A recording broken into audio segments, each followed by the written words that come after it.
So, I am excited to have received Hello, this this. is Regina Rose, and welcome to the Dr. Scared the mess out of me, woman. Anyways, today's video request comes from Obi-Wayne2247. They said they've seen a lot of Doth Darling, and they recommended we check out how does magic work. And just in case this video is very informative, I have my notebook, Doth Darling Teachings, and I hope you guys are taking notes as well, man. That's the best way to learn. Alright, let's check this out. How does magic work? YouTube channel. On this channel, we discuss everything related to magic, mysticism, the occult, religion, and everything on the fringe of esoterica. Oh boy. And in this video, I will be discussing a question that I don't think I've ever answered before, even though Something told me this video was a bit fuzzy. Yeah, so put it this in is 1080. so simple and so essential. And that Okay. is, so wait. Bro, her eyes. How does That ring light is magic crazy. work? I talk a lot about magic, but I think without the answer to this question, your practice is going to lack direction. So, I will be attempting to answer it in as much detail as I can in this relatively short YouTube video. Of course, there is more nuance, and different traditions have different opinions, but Absolutely. I'm going to try to summarize the general consensus as best I can. I am your host, Regina Rose, part-time esoteric content creator and part-time surfer of the Enochian Aethers. That's what I do when I'm not recording. The Enochian Aethers? So, to ask what is magic is, I think, the first Already step lost, to bro. answering the question of how does magic work. Because if we can't come to an agreement on what magic means, there is no coherent way to say how it works, because we're talking about different things. And I think we first need to look at the different definitions of magic, because that's going to color the rest of this video. So the definition that is most popular in modern occultism is going to come from Aleister Crowley, the founder and prophet of the religion of Thelema, which is not a religion that all occultists subscribe to. For sure. And it did come relatively late in occult history. It is from the late Victorian, early Edwardian period.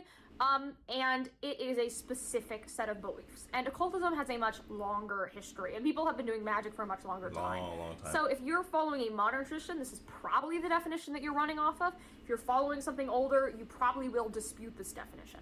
But his definition, as he phrased it, though he phrased it a little more poetically, I have to write this down. Is basically magic is when you use your will, and by that he meant the true will, the will of the soul, to enact change. And that could mean a lot of things. That could mean ritual magic, or that could mean simply doing a lot of things, right? If your will is set to something, since that will has a metaphysical core, which I'll get into in a second, that is a magical act. Now, some traditions don't like that definition. Yeah, for sure. Like, if you say the definition of magic is use your will to enact change, I mean, bro, we enact our will to create changes all the time, which I guess would mean we're always using magic. Like, the definition that I understood for what magic is, and this is like a very loose term of magic, I'm not really talking hocus pocus, I'm talking like understanding, is like knowledge and logic. Where logic doesn't understand anymore, that's where magic comes in, or the idea of magic comes in. Like, how does this work? Well, technically speaking, it'd be magic, because the way to try and explain it would get so lost and confusing. It might as well just be magic. But that's just what I've heard. Because it is fundamentally an incredibly broad definition. It includes things that most people don't mentally think of when they think of magic. Most people, when they mentally think of magic, think of things like natural magic, theurgy, Goetia, and I mean Goetia both in the Solomonic sense and in the Greek sense of sort of darker magical practices, witchcraft, these types of things. That's what most people are thinking about. So if we're going to define that, we have to realize that there's going to be some complexity in that, because different traditions define that line different, because we're looking at the line between magic, mysticism, sorcery, virtuous theurgy, right? That distinction is really a present distinction in most traditional cultures.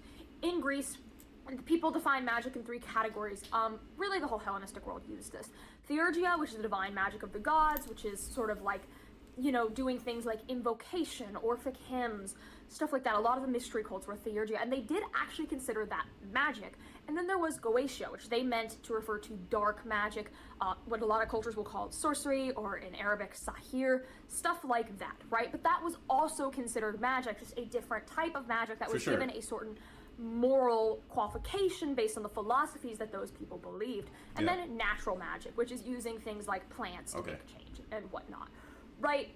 A lot of cultures will argue that Magic is only when it does not meet some sort of level of virtue. And other cultures will say magic is just magic is magic, bro. Metaphysics. Yeah. That's me. That's what I subscribe to, because I mean, even just looking at our note, and I hope you guys are taking notes, right?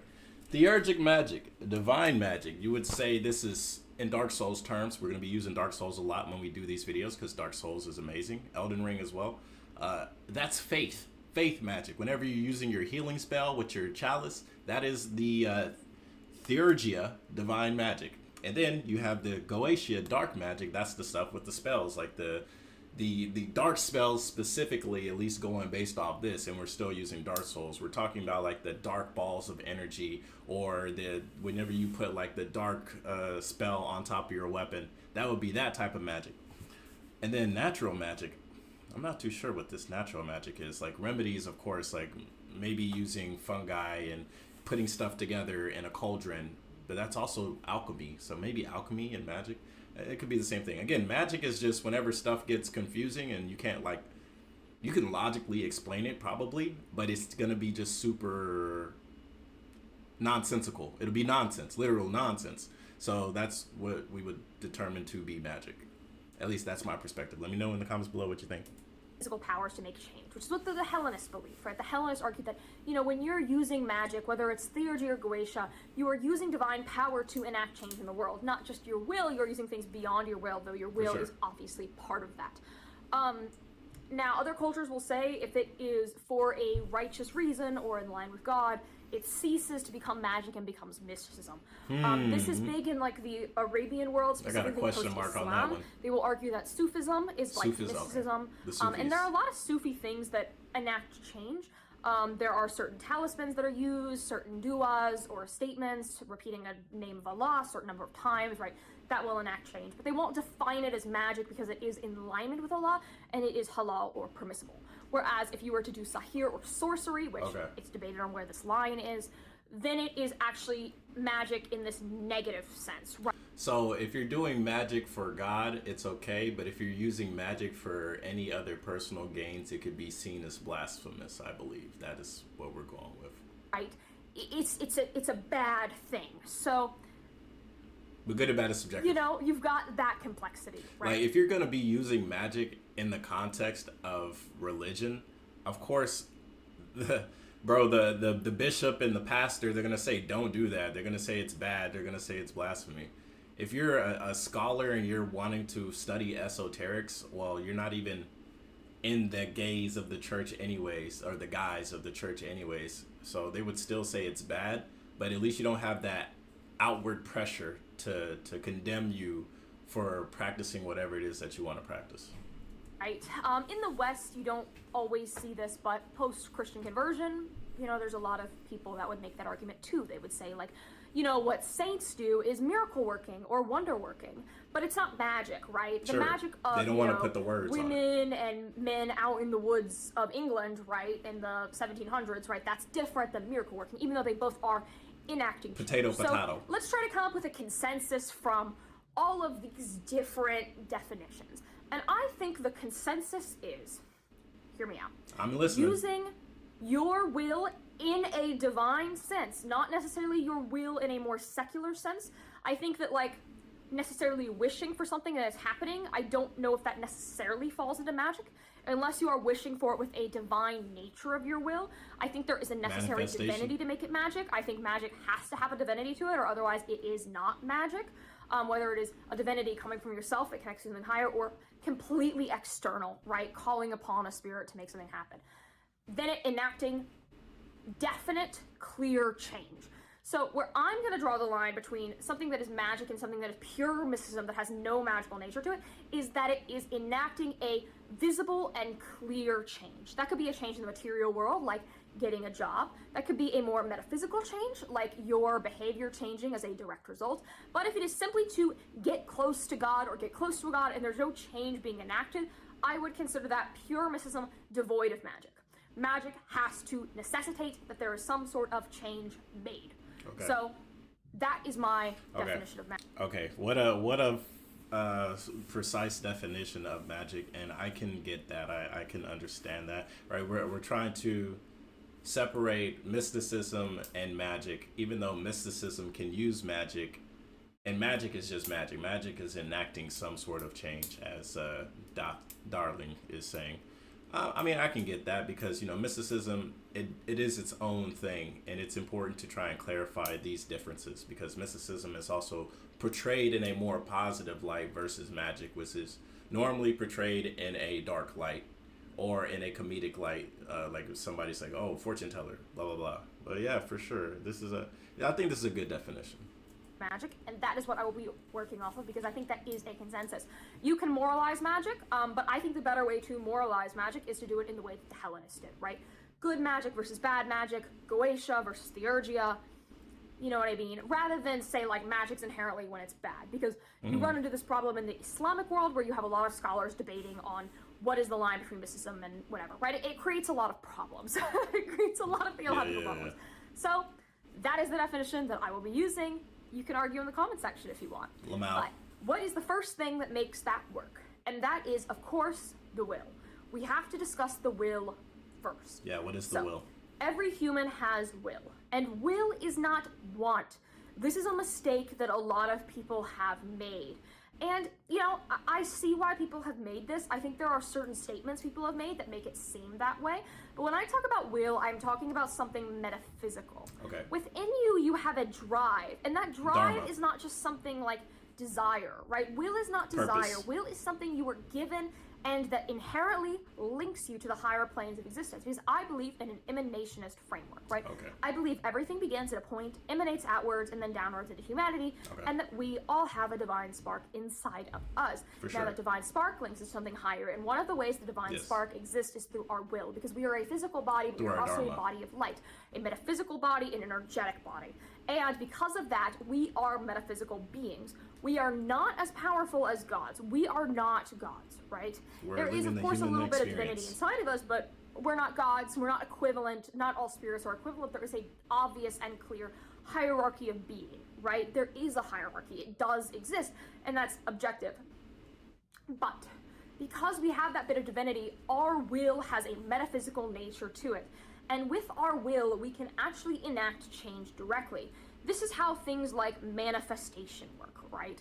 People manifest, they're like, I own a nice car, I have a good job. That is a statement that is in line with their will. And they repeat it and repeat it and repeat it until it embeds in their subconscious and embeds in their metaphysical body and then manifests itself in the material world. For sure. As well, a lot of folk magical practices that do not involve the direct invocation of spirits work on a similar type of logic. You are using your will to make the change. There are other aspects at play in a lot of these things, and I'll get to that in a second. Subconscious, but conscious. That will, the pure will itself, is doing a lot of the work.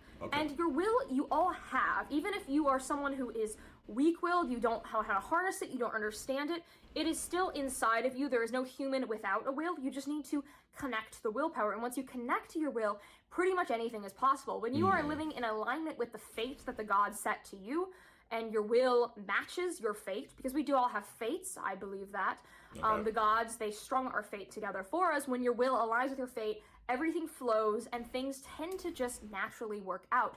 Yeah, for sure. And I've experienced this myself throughout living in the unknown. I've lived in the unknown, which has brought me here in front of Doc Darling and you, potentially whoever is watching. Shout out to you. I appreciate you. Hit the like button if you're enjoying.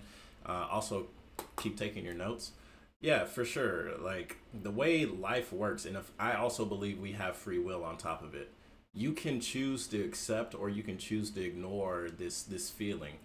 And you can actually harness this feeling to legitimately.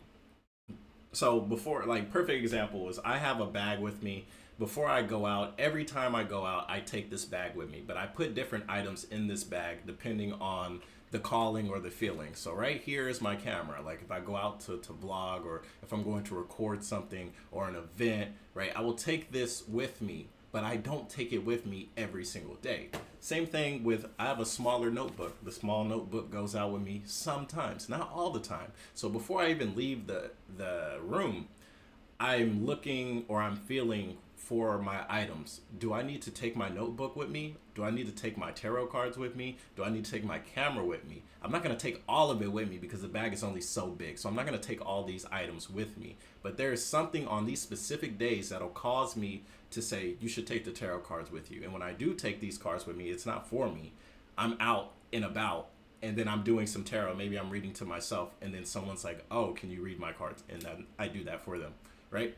Or I'm out and about and I'm like, damn, I wish I had my notebook. Even though something was telling me to take my notebook so I could take notes. Maybe something happened, or maybe I had an idea and I don't have the ability to write it down in my notebook, or I meet an amazing person, because in my notebook, I let other people write in it as well. They write their advice. They write their whatever. They give me basically their essence in that book, in this tangible notebook, which is why I don't do it on my phone. Everybody does shit on their phone. It's so much more powerful when you can actually read it, when you can hold it, when you can flip back to it, and you can see somebody else's handwriting to remember this is somebody else that lived in this world in the exact same moment as me, and they wrote down this for me and for whoever else is reading this notebook, whoever I flip this page to show. So I got a signature in Nepal. Now I'm out here in Vietnam, and I can show this to somebody else, and these two have never met each other, right? That's the power of having these physical items. That being said, I'm not going to take them all with me. So what happens is, some days I feel I should take this, but I can also ignore this feeling. And when I do ignore these feelings, I end up wishing that I did actually do the thing that I felt like I should have done. And even in the moment where it's like, man, I really don't want to bring my camera, I'm low on battery, blah, blah, blah, blah, blah. I have to bring the extra battery pack, I have to bring the portable charger. When I actually do this, later on in the day, several hours later, I'm grateful that I did. And whenever you just follow and fall in line with the fate, with the feeling, you end up having more amazing moments. At least that's what I have experienced in my life. Now, you could say it's coincidence, or you could say if there's fate or whatever, then do you have free will? Like, yes, you do have the free will, because you can feel it and you can choose to ignore it. And a lot of people just choose to ignore it, unknowing that things would have been better if you did listen. But that's always going to be up to you to determine whether you should have listened or you shouldn't have, or did things end up better or worse. You know, who's to say, man? We're just living life. There's no right way to live your life. You just live your life to the best of your abilities. Let's continue. When you are running contrary to your will and contrary to your fate, that is when problems emerge, and that is where a lot of suffering begins. But if you can align this, things go really, really well. And so you really just need to understand your will and harness it in order to make a change in the material world. But a lot of magical practices do work in a more complex way than that. Because as humans, we are not the highest form of divinity, right? For sure. We are limited in what we can do. Your will alone does have some limitations on what it can do magically. You might need help. So that's why you would turn to some other stuff and some more complex metaphysical things. I am not a believer that, you should do the simplest way to get things. In some cases, you don't need anything complicated, but for a lot of things, there is a reason why you might want to get something a little more complicated. And so the next law that I think really governs why magic works is the law of correspondence, or the law of as above, so below. As above, so below is an hermetic axiom that is critical to the Western understanding of magic. Classic. And that is basically the idea that everything is interrelated. When we look at an emanationist framework, we understand that everything is connected in this way, and everything returns back to the source point. Yes. So, when something happens on one chain of being, it is affecting the rest of the chain of being, because everything is linked and hierarchical. Mm-hmm. So if something in the heavens changes, something in the material world and things below the material world also change. This is why astrology works. And this is, in my opinion, the most coherent definition for astrology. And that would be that the planets moving affects our lives, because when they move, something metaphysically happens, and it affects us directly. Now, this does not actually, and I've thought about this a lot, there's sort of two frameworks that people explain astrology through. This one, and then the other one. The other one is a more Eastern understanding, but I think it actually does blend together, and this is a sort of realizations I've had recently, and that is the idea of the celestial rays. So, they believe that the highest God, the highest point of divinity, created the planets, and the planets reflect down that point of divinity onto this world, and the rays themselves enact the material change. Okay. If you think about it, these things don't run contrary, because what is happening above is affecting what's below. Of course. The rays of divinity down from the Godhead are affecting us literally through the rays. I mean, it would That's make still sense. as above, so below. And if we want to get into how magic works, you basically run this in reverse, because if it can run one way, it can run the other way, because we are also emanations of divinity. And in a celestial rays stance, the existence of the Godhead shines off of us as well, because the Godhead is inside of us. It is above us, it is superior to us, we worship it, but we are still imbued with it. That is why there is no part of me is not of the gods is an expression that actually makes quite a bit of sense, because Godhead, I'm using God in the highest form of divinity sense, not in an Abrahamic monotheistic sense. I believe in soft polytheism. I believe all the different gods are faces of the single oneness. For sure. Historically, pagans use the single word God, so I feel okay using it. Like, God is God, bro. Like, God for you, God for them. Even if you were both Catholics or both Christians, the same way you guys would say God, you guys would be talking about a different God, even though that different God is the same God. Because perception, you know. If we both think about Jesus, I think Jesus is a cool guy. Somebody else thinks Jesus is a cool guy, but we both think he's cool for different reasons. I'm going to just steal that term back. Right? It reflects out of us too. So you can do this in reverse, right? And so when we go and we think about what things correspond to, because obviously everything is interconnected, everything links, you can take something that links and then affect an outer link, right? Mm-hmm. The easiest way to explain this is through the idea of natural magic, which is kind of the type of magic using plants, herbs, all this stuff. That's what I we need to know learn that this all one. the herbs correspond to planetary things, to different properties, right? And so if you were to take mugwort, that's a common plant. I hear this mugwort, over, yeah. You know, North America, and I also believe it grows in Europe too. It's kind of everywhere. It's like this invasive plant, but it corresponds to the moon, emotions, femininity, dreams, all this stuff. Right? So if you are to take mugwort and you are to use mugwort in a ritual, you are representing this correspondence of the moon in this small scale. And so when you manipulate it, when you do things, and then when you infuse it with your divine will and the intrinsic divinity of that correspondence, they all link, they fuse together, and it creates an effect in the outer world. Now, another thing that I think I should bring up about plants, and that's going to bring us into the next reason as to why magic works, is outer forces, exterior forces, forces higher than us. Because as we know, divinity is hierarchical. We are not the only thing in the universe, right? So we're in the three-dimensional world. What else is out there? And that would be spirits. So a lot of things have a spirit to them. Animism is, of course, the most primitive version of religion. It is the first religion that humanity created. But every religion does kind of come back to animism. There is a sort of sense of interconnectedness in almost every single religion, right? Even to say that God created everything, thus everything is a creation and thus valuable, right? That's an animistic kind of taken away. It's a much more evolved animism. It's a much more complex animism. Emanationism, once again, it's like a more complex, metaphysically rich understanding of animism. But the principle, the fundamental principle is there, that there is a spiritual nature to everything, and everything kind of has a spirit to it. We will understand that plants have spirits, right? Tree spirits, river spirits, all of that is real, and every single plant has a spirit to it. There's a writer, a sabbatic writer named Schulke, who argued that there was an idea called, I believe it was him who said this, I think so, I'm going to cite him because I believe that is correct, that there is this idea of phytonosis, right? By connecting to a plant and understanding it and developing a relationship with it. Oh, yeah. Nah, so this is crazy. A quick story, like short story. So there was a buddy of mine in Chiang Mai, and he took some psychedelics. I won't say which ones, but basically these psychedelics had him talking with the nature that's around him. And this is a guy that lives legitimately in a fortress, you could say. And it's in a really safe, let me get a different freeze frame. Okay. So it's like basically a fortress. He has a nice area, has nice people around him, and it's basically like it's like a Garden of Eden of some sorts. Not that extreme amazing of like Garden of Eden, but this is just like a small example. So he took the psychedelics, and he was telling me how like many cultures have already talked about an experience, like when you take these psychedelics, you actually feel more connected to the earth itself, right? There's a reason why we call it Mother Earth, or whatever you want to call it, right? There's this loving nature with us and the planet, and we all come from the same thing anyway, right?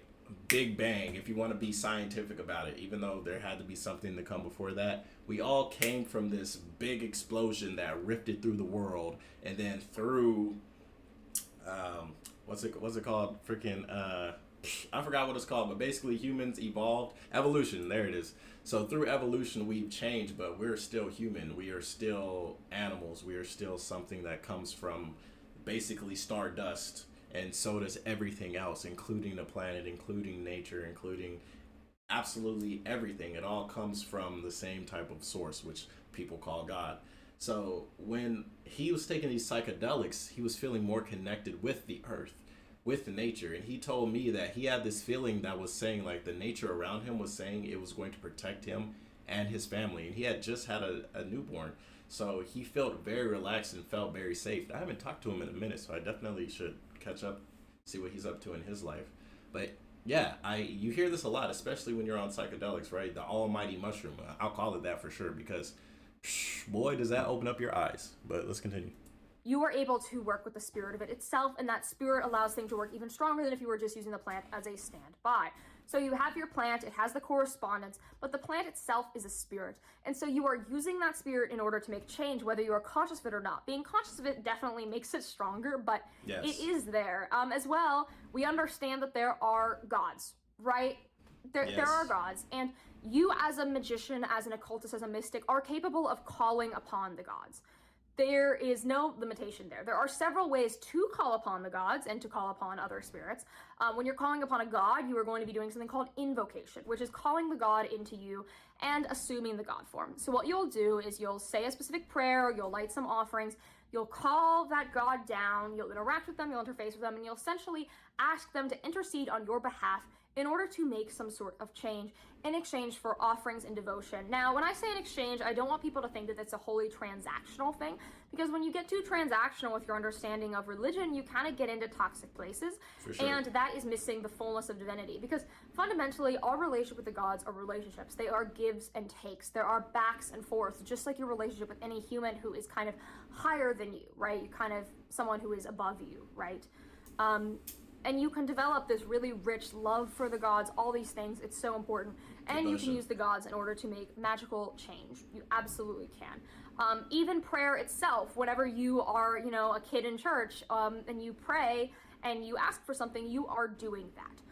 Of course, it can be as simple as that, or it can be as elaborate as an invocation in a ceremonial ritual context or in an initiation. But it is all the same thing. We are asking out of love and desire for the gods to do something for us. They may not. They are under no obligation to. They are more powerful than us. And often when the gods reject one of our asks, it's for our greater good, very frequently. So, yeah. Now, the other way you would call it. There is such thing as unearned knowledge and unearned wisdom, for sure. If you're asking for things that you are not capable of actually being able to be prepared for, especially at this point in time, then yeah, it'll probably get denied, and it's probably for your betterment. A quick example would be, there was this very successful author, and he didn't get famous until after his 5th book. Even though he wanted his first couple books to make him famous, he realized after he became famous from his 5th book that he would not have been able to handle the amount of eyes and the amount of success and the amount of whatever that comes from becoming famous from his first book. And by the time he released his 5th book, he was already making books for over 10 years, right? So over 10 years, that's some good hindsight to understand, like, before then, you probably would not have enjoyed the success that you have now. And that's just true for all of us. A lot of people, we want something now, or we expect to get something now, and we think we understand ourselves when we get it. But every time we get something in life, it does change us in a type of way. Whether you're ready for it or not, I mean, of course, you only know whenever you get there. On a spirit is through evocation. You are not going to be evoking gods. That does not make sense. What you will be evoking, though, is lesser spirits. So I said there are the gods. Now, underneath the gods, there are a lot of different types of lesser spirits, right? That would be angels, that would be demons, that would be jinn, that would be all these type of spirits, right? These non-god related spirits. And some of them are absolutely more powerful than others. And so what you can do is you can call upon a god, or, the Godhead itself, the highest point itself, to basically throw a lesser spirit outside of you and trap it temporarily inside a something outside of your ritual circle, and then you use that higher power to command the lesser power to do something for you, right? This is a much more forceful way to do things, and I find that this is a method for things that are a little more quick and dirty. I've just found that that works a little better because we're talking about spirits who are more equipped to do that. Now, you don't need to evoke every lesser spirit. Specifically, a lot of people have very devotional relationship with angels. A lot of people who use jinn don't use a traditional evocation method. They use kind of like a slightly different method. Like you'll say these Quran surahs so many times and then evoke without the circle and without the trapping, so literally. But, you know, you can have different relations with lesser spirits, but fundamentally you are asking them through this different method.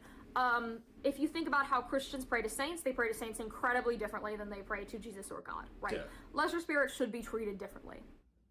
And if they are a lesser spirit that poses a danger to you, like a demon, yeah, you should be evoking. You should not be invoking. That doesn't make sense. But you are once again using higher forces in order to make something happen. So that is how that magic would work. Which is exactly why I still haven't done that part. Like, bro, I praise God every day. I say, thank you, God, for having me live another day. But when it comes to invoking or evoking or whatever, when it comes to summoning angels, spirits, demons, I try not to do that because I am not equipped for that type of responsibility, at least not at this point in time. A lot of magic is a combination of many of these techniques, right? And there are more techniques beyond this. But fundamentally, a lot of magic comes back to these ideas. So this is a quick and dirty explanation on why magic works and how magic works. I hope this is helpful. That's pretty good. And I hope you were able to apply this to your practice. For sure. This has been your host, Georgina Rose.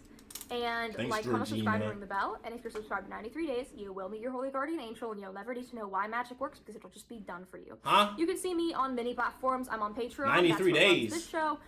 Did she put like a spell for everybody that's subscribed to her? Because that's kind of terrifying and cool at the same time.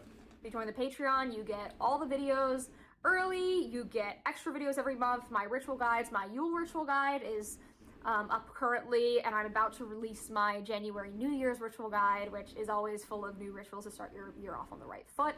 I also do monthly consultations for mentoring if you're interested in being mentored by me through monthly calls. I also am on Instagram, TikTok, Telegram, Substack. I host the podcast, The Postmodern Iconoclast, which you can find on this channel and on most podcasting platforms. And yeah, I'm on everywhere. I don't think there's anywhere that I'm not. So have a nice day, and I'll see you all in the next one. I mean, you only know what you know. Bye! Okay, so yeah, that was a really cool video. So thank you for requesting this. Obi-Wan. Yeah, it was interesting. So here's my notes. Pretty substantial. I like note taking. It's always good, and I get to always look back at this. So definitely enlightening experience to understand more of what magic is. I had an idea, of course, what magic is or what magic is to me. But yeah, it was honestly a really good explanation.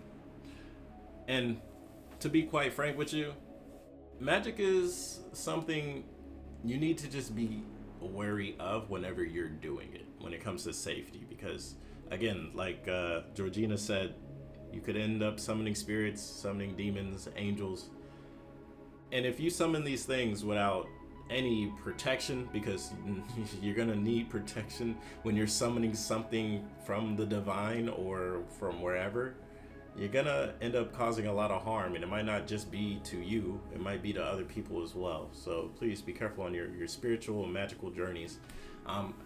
What I do is just talk more about the spirituality, helping people understand the more open understandings to life. When it comes to magic specifically, I'm not a teacher for that, I'm not a guide for that, but I do learning about it, because the more you learn, the more you know, the more you understand, the more you get to choose what you would like to do for your life. So for me, learning about magic is cool.